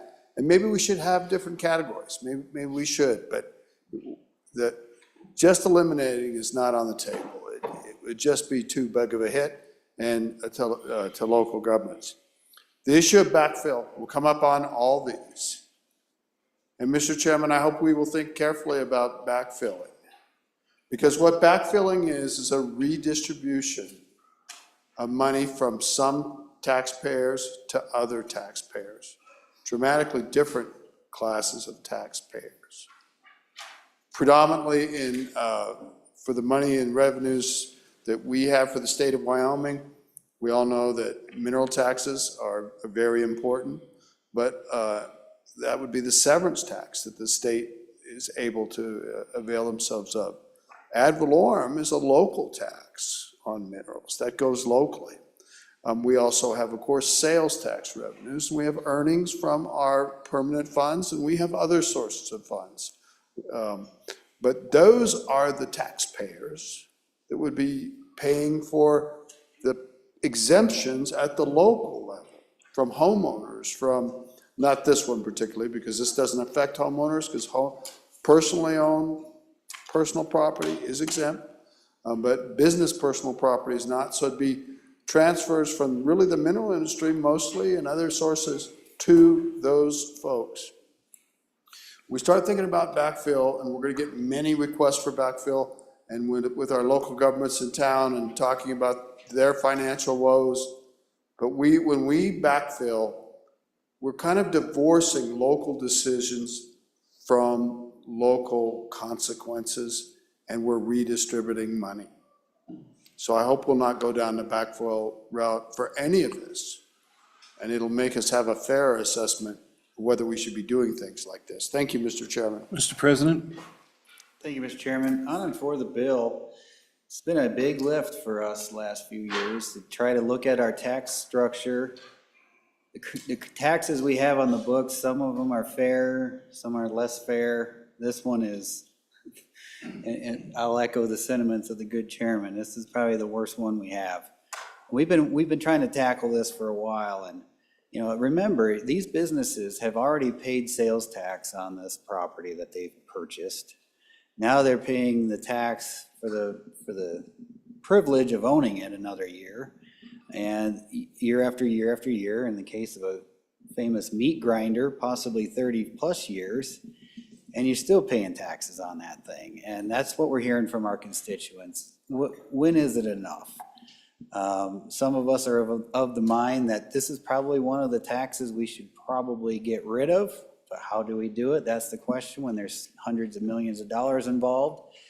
The question as to the $50,000 amount where we landed, that's simply just a creature of the joint committee process. Those of us on this side of the building wanted a much higher number, obviously, and that's just where we landed on compromise. And I assume that this body will do the same. We'll compromise. We'll find a number that everybody here is comfortable with. But let's keep in mind the philosophical argument of what we're talking about here with this bill and when we're dealing with personal property taxes. You're already paying real estate tax on the land. Like I said, you've already paid sales tax on these items. It's a small business killer. And to the good senator from Laramie County, he's exactly right. It's also one of the most onerous reporting taxes that we have. So you take all that into consideration, and you're looking for low-hanging fruit of some good, solid tax reform. This is it. This is the lowest hanging fruit there is. If you want to take a bite at tax reform and make things a little bit easier for the people of Wyoming, this is the way to do it. Let's work together and figure out the good landing spot where we can send this bill over to the other side, but I think we should all support it and keep working on it. Thank you. No, we won't. We'll go to our vice president, and then I got on both sides. Let's go to you, Vice President Salazar. Mr. Chairman, very simple. I fully support this bill. This is a bill worth doing. Thank you. Let's go to Senator Brennan and then back to Senator Rothfuss. All right, Brennan, there we go. Thank you, Mr. Chair. Just a question and a thought. For somebody who's good at math, if you could just tell me how much the $50,000 that this would save besides the paperwork, some of our, particularly our smaller businesses, or what the businesses would save on not having to pay this tax each year, that would be great. Neither for or against, but as we see these, the fiscal note here with what it does to the schools and the counties, I think just balancing that all out is something we do need to be cognizant of. Thank you, Senator Rothfuss. Thank you, Mr. Chairman. I was just going to check back in on the question about personal property, or excuse me, individual person versus person or natural person, whether it was intended to be person as in LLCs, corporations, or whether it was intended to be an individual. That hasn't come up in debate, as well as was the intent for this to be an eligible resource in every county individually. Therefore, if I have assets in 10 counties, I would get 10 of these exemptions for each of my LLCs, getting to the series LLC problem, or was it intended to be based on an individual natural person? And as far as dollars, on $50,000, if you contemplate that a property tax rate at an assessed valuation of 10%-ish, 9.5%, and a standard mill levy, you're getting around a little over a 1% tax. So if you think $500 to $600 on $50,000, that's probably what it's going to net out to. Let's see, Senator Case, did we give you 2 times? Are you back up, or? Oh, it's committee of the Oh, yeah, that's right, sorry. Okay, Chairman, just patience. Okay, go ahead. I did a little math. So $50,000 at 9.5 cents or 9.5% assessment ratio, I get $4,750. Depends on how many mills you have. But remember, mill is a fraction, so I used 80 mills. That would be the highest place in Wyoming. And I get $380 worth of tax obligation off of the $50,000. The question about natural person versus, this indeed, and I appreciate my good friend for pointing it out, when it says person in the law, remember that's everybody unless it's further qualified or has a specific. So that is corporate forms, and it would cover the series LLC I talked about. But I caution you that if you were to try to limit it to natural person, and why should a person that owns a business as a natural person versus the exact same business next door that's owned, a person owns a corporation and owns that business, why would they be treated differently? I mean, where's the fairness in that? Try to remember if there were any other questions. We talked about the backfill. I'll sit down. Thank you. Okay, we ready to go back to Chairman McEwen? I think we are, sir. You've been writing speedily back there. Go ahead, sir. I was hoping to get in on the middle of some of these questions since they've piled up. First of all, the average savings on this is going to be about $400. And it does include corporations and LLCs. Keep in mind, the limit on this is $50,000. It's not going to affect them much at all. It's not going to affect revenues that come in much. You go to the oil field, a pump jack's worth more than $50,000. They're just going to get a little bit of help. But the small businesses are going to get a lot of help. So whether we include corporations or LLCs, because of the amount, it's insignificant. So no, it wasn't aimed at the natural person. Backfill. This is about $6 to $7 million on a $10.1 billion budget. The sky is not falling with this. This would actually be a reduction in spending with a tax cut. $50,000? I will tell you the truth, when we were in committee, I said I wanted 10 million. And you giggle at that, but that would actually help some of the coal mines in the oil fields. And then we probably would have had to look at some backfill. In order to get rid of this completely, it's going to be $290 to $305 million if we were to get rid of all of it. We've gone down that path, and not a lot of people have the stomach to do that. So we've landed here, and we're trying to help the smaller businesses. And this will make a big difference to them. And it really doesn't cost the state much money at all.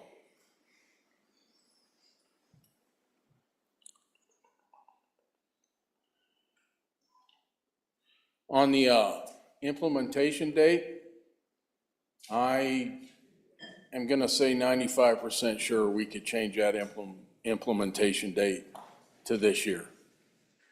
It's simply an exemption that gets put in the CAMA system. As far as dividing your companies out into LLCs to avoid your personal property tax, you're welcome, the senator from Fremont County. As those of us who own businesses, we're always looking for tax strategies. But you start thinking large corporations, for them to come up with a new federal tax ID number and organize into the different LLCs to save money on $50,000 when they own millions, they're going to pay more money reorganizing than they're going to save on this tax. So I'm going to go back and kind of reel it all in. The focus on this is small businesses. The 2,400 de minimis, that just wasn't enough. I mean, it was a great thought, and we did a good job getting it through. But it's like, here's your $23 tax savings this year. And I'm not embellishing that. It was $18 to $23, depending on your mill levy and where you were. And if you didn't own $2,400, it was even less. Now, this started out being a de minimis tax bill. The reason it changed was if you owned $50,000 and one more dollar worth of equipment, you are not eligible for any tax break. So we kind of get rid of trying to help the small business out in that area too. And I really would urge you to support this. We can do some amendments coming up in second and third reading, but you'll be sending a message to your constituents, especially those that own small businesses, that you've heard what they've said and you care. Thank you, Mr. Chairman. Okay. Take one more. Senator I'm in a Rothfuss? debate. Mr. Chairman, I want to support this legislation. I really am concerned about the challenge that we would create if it is for LLCs and for series LLCs. There is no challenge to creating a next entity in a series LLC, which would be individualized in the state of Wyoming. That doesn't require a new federal tax number. It doesn't require anything special. I can do that for 1,000 pieces of property in a few minutes. That was the purpose of it, was to design it in such a way, Mr. Chairman, where the ease of use is incredible. So if I owned $100 million worth of equipment, and I could point to every one of those pieces of equipment and get a $50,000 base exemption on that. And if all of my pieces of equipment were ideally located around the $50,000 in value, think vehicles on a car lot or something along those lines, I could basically eliminate my entire tax burden. And I don't think that's the intent of this. At least that's not something that I would be supportive of. I am very much supportive of the intent of this, which is to help small businesses. The idea that we would pass an easily exploitable bill that would allow large corporations to loophole their way to a zero tax burden through this just doesn't seem like something we should aspire to, Mr. Chairman. So, I don't want to amend to hurt this bill in any way, but I think we need to be thoughtful about putting a bill forward that does what it's supposed to do, that reflects the value of the fiscal note around a few $1 million instead of a substantial amount. Because again, we already have folks working in real estate, for example, that already do it, although it wouldn't qualify for this, for personal property, because it's much easier to manage, where they put all of their individual assets into individual series LLC entities. That's its purpose, that no federal interaction required, simple filing at the state level, practically automated, and would have no barrier to entry. So I'm concerned about that. I hope we can find a way to amend it so that it does appropriately target those small businesses and doesn't create a loophole that we will regret, Mr. Chairman. Thank you.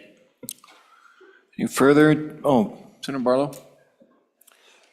Thank you, Mr. Chairman. So I have 2 of these tax notices waiting for me at home to update and try to make sure I account for all of my personal property that needs to be done. And I guess that's the point I'd like to make is, I don't think this bill does not change that process. That process still goes on. Every small business owner still goes through that. They just have to come up with that amount, turn it into our local assessor's office, and then they'll say, well, yep, you have less than 50,000, therefore you don't have a tax bill. So if there's a way to actually make this so we don't have, so owners can sign an affidavit, say I don't have more than $50,000, whether it's by county, et cetera, and there's none of that inventory, none of that process has to go forward. This becomes more business friendly, if you will, Mr.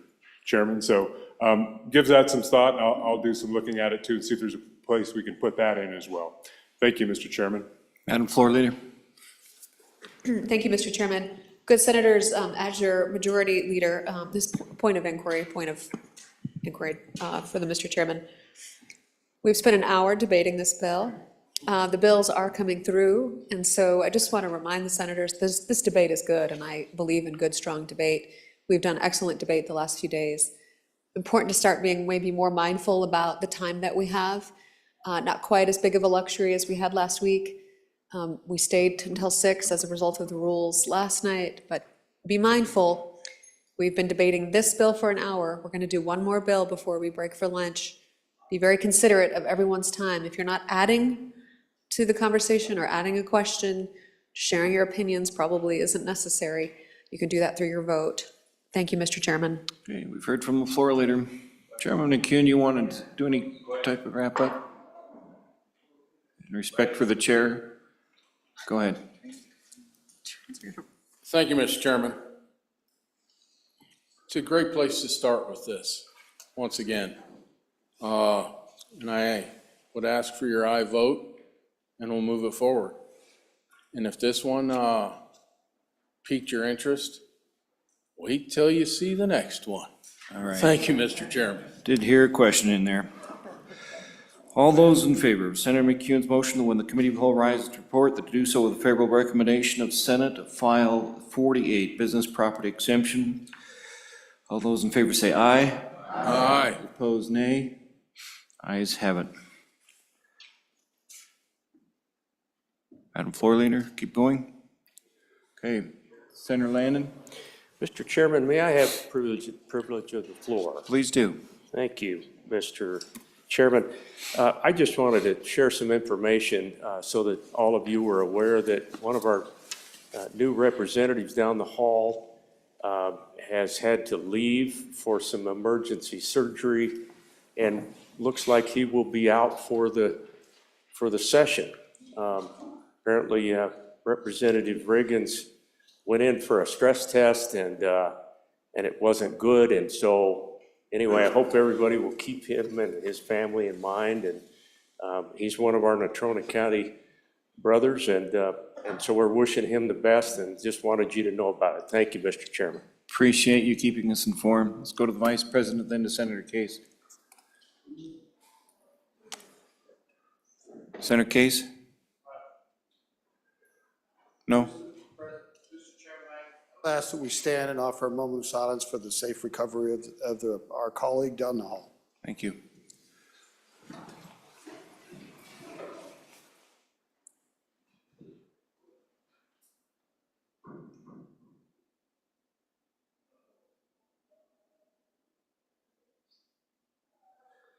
Thank you. Vice President Salazar? Mr. Chairman, privilege, please. Please do. Honorable members of the Senate, we have one of a good friend of mine, Mayor Joe Highsmith of the town of Shoshone in the gallery here. If you could say hello to him, appreciate it. Thank you so much. Will you have you stand and say hello?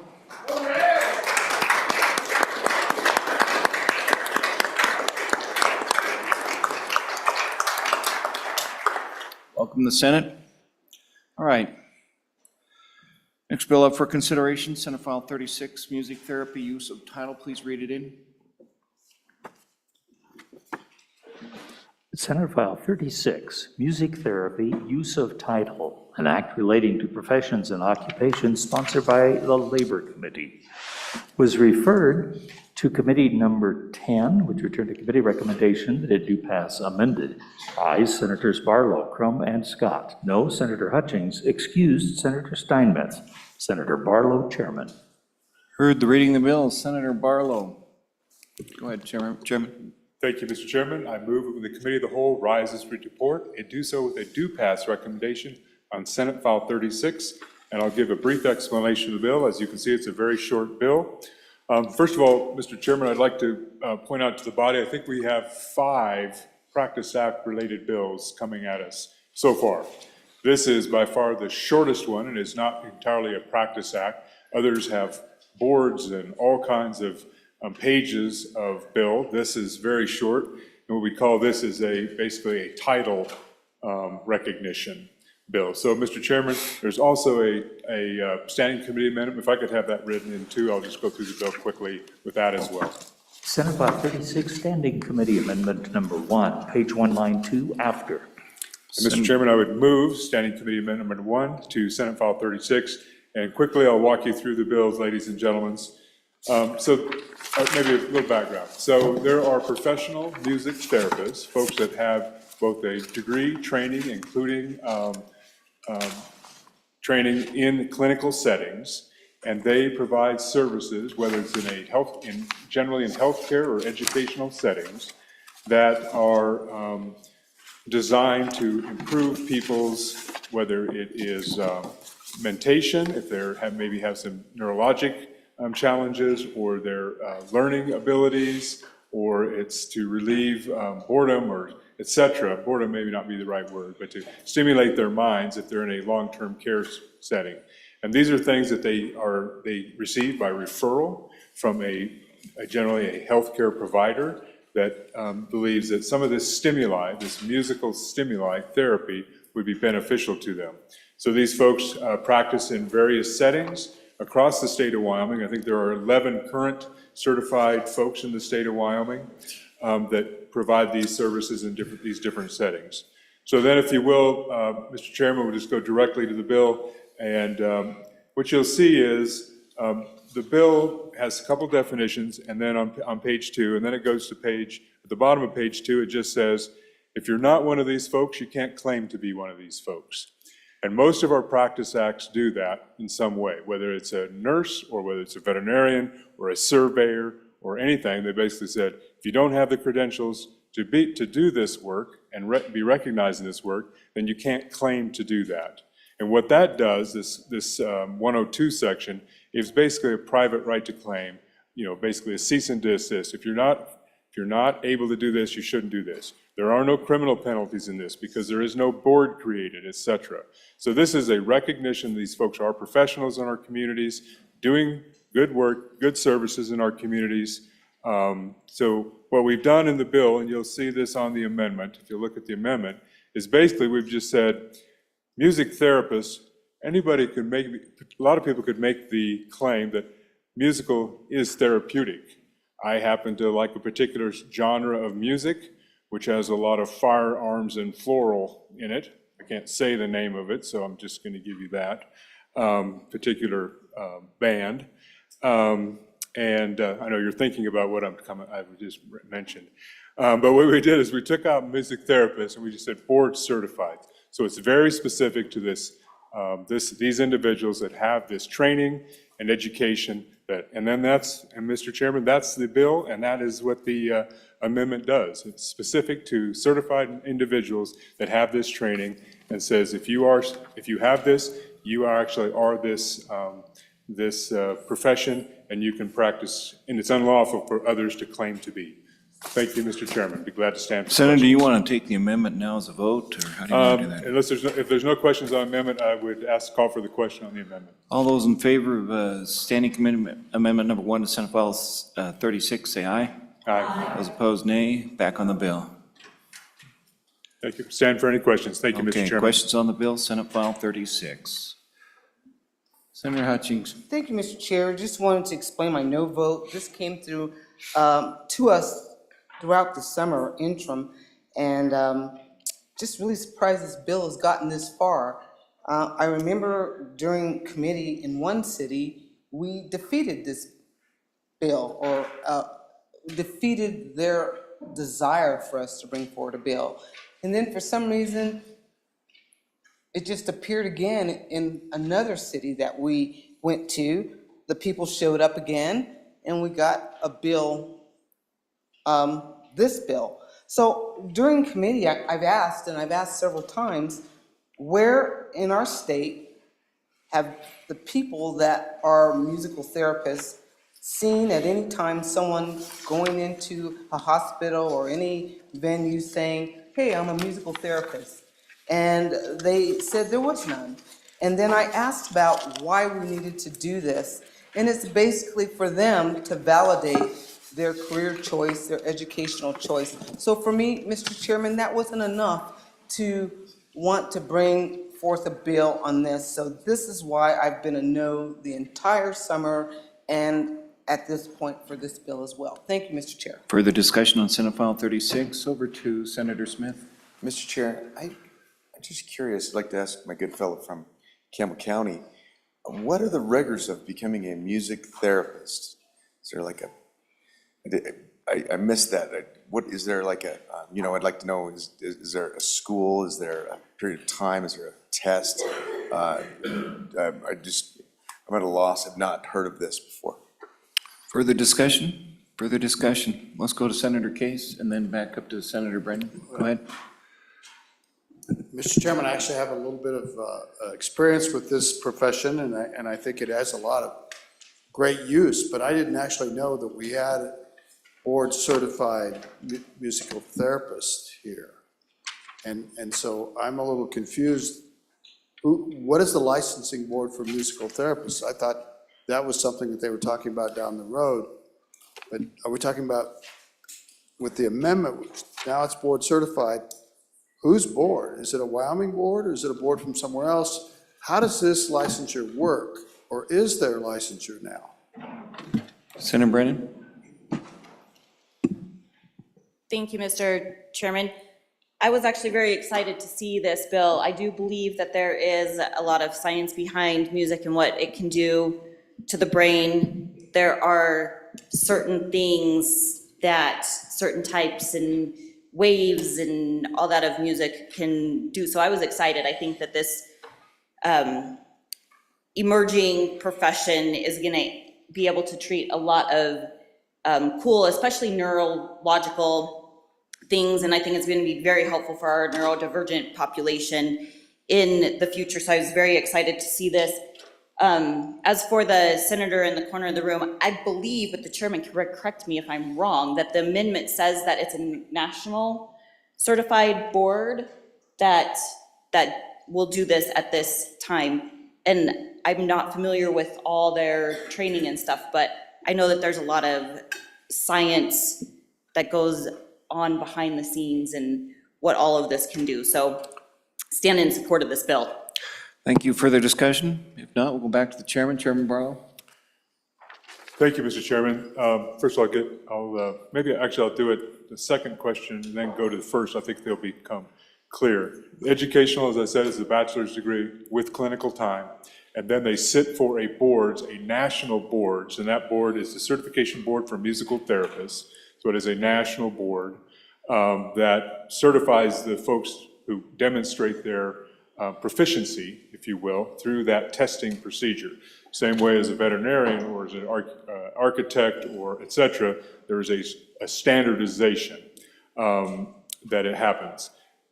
So the rigors, education, practical use, and then sitting for the boards and being accepted to that. The board, and to the good senator from Lander's point, there is not a state board, and that's actually where this bill is different than what you'll see in some of the other practice acts that come forward, is that there is a board, whether it's a board of medicine that takes up a particular licensure, or a new board that takes on. Several years ago, we did acupuncturists. That board was created, state board, a licensure board.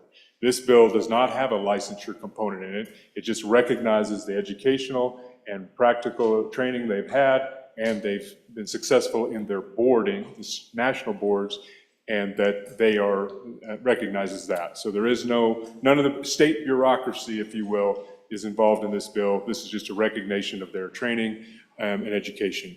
Hope that answers the two questions. Ask for your favorable consideration. Thank you. Ready for the question? Question be called. All those in favor of Senator Barlow's motion, when the committee will rise to report, that to do so with a favorable recommendation of Senate File 36, Music Therapy Use of Title. All those in favor say aye. Aye. Those opposed, nay. No. Nays have it. Division. Division being called. All those in favor stand.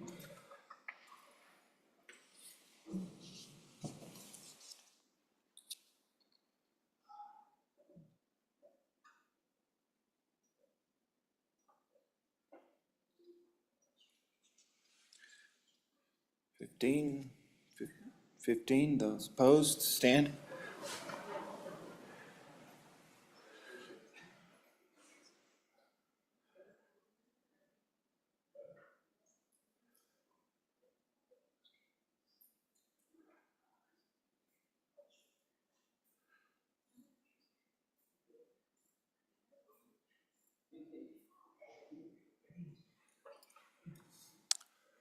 14. Ellen?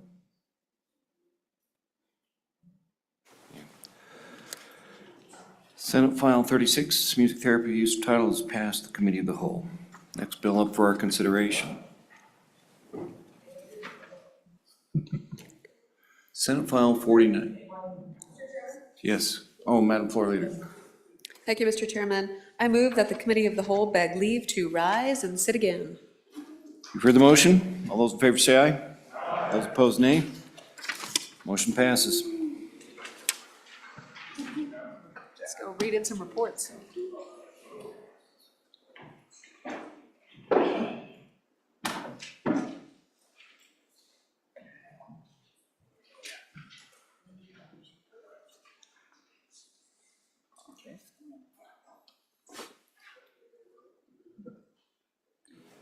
Madam Majority Floor Leader, do you have a motion for lunch for us, and then we can do some announcements? Mr. President, I do. I move that we stand recessed until 2 p.m. 2 p.m., Senators. Thank you. Announcements. Senator Landon. Thank you, Mr. President. Mr. President, your Travel, Recreation, Wildlife, and Cultural Resources team, one of your hardest working committees, will go back into a noon meeting to take up another important bill, Senate File 3, mule and white-tailed deer, separate hunting seasons. We'll do that, and we'll convene downstairs in room 4 at about 12:30 to take up that bill. Thank you, Mr. President. The buck stops with you, Mr. Chairman. Oh, Senator Case. Thank you very much, Mr. President. Your committee number 7, Corporations, Elections, and Political Subdivisions, will meet tomorrow morning at 8 a.m. in Connector W4. We're going to take up Senate File 54, electricity production facilities on municipal property. And that'll complete our committee bills. And then we'll move on to some very important individual bills like Senate File 42, resort hotel liquor licenses, and Senate File 46, water and sewer district bid requirements. I also might note, Mr. President, February 11th, both in the Cactus League and the Grapefruit League, we're going to have Tampa Bay is going to put their pitchers and catchers will report on that day, and the Los Angeles Dodgers will have their pitchers and catchers report the same day. First game is the 14th. Valentine's Day couldn't be a sweeter deal. Spring is coming. There is hope. Chairman Schuler. Thank you, Mr. President. The Education Committee number 4 will meet tomorrow at 8:00 a.m. in room W110 and online. We'll continue our discussion with Senate File 73, Charter School Funding Amendments.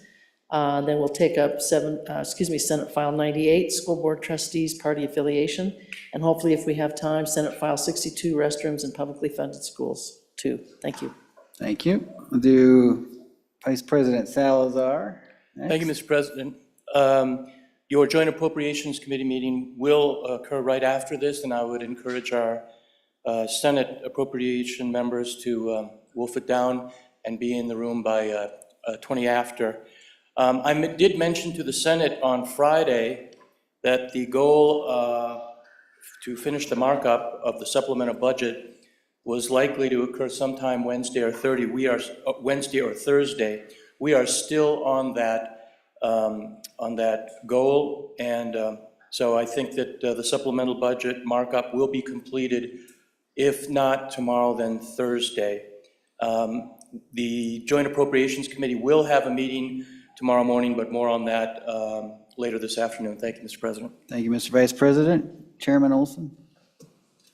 Thank you, Mr. President. Your committee number 1, Judiciary, will meet upon this adjournment to consider 3 Senate files. Senate File 8, protection orders effective during appeal, or review. Senate File 9, restoration of rights amendments, and Senate File 39, automatic transfer of automobile title upon death. Just asking my members to try to be down there by 12:15, since we have 3 bills. We'll need all the time that we can get to get through them. Thank you. Thank you. Chairman McEwen. Mr. President, your Revenue Committee number 3 will meet tomorrow upon noon recess to hear Senate File 60, sales tax distribution rates, and Senate File 96, Wyoming Gold Act.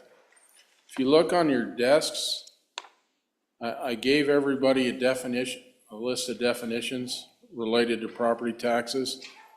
And maybe nobody needs them, maybe somebody needs part of them, but it's just kind of a guide when we start talking full market value versus acquisition value to help everybody out.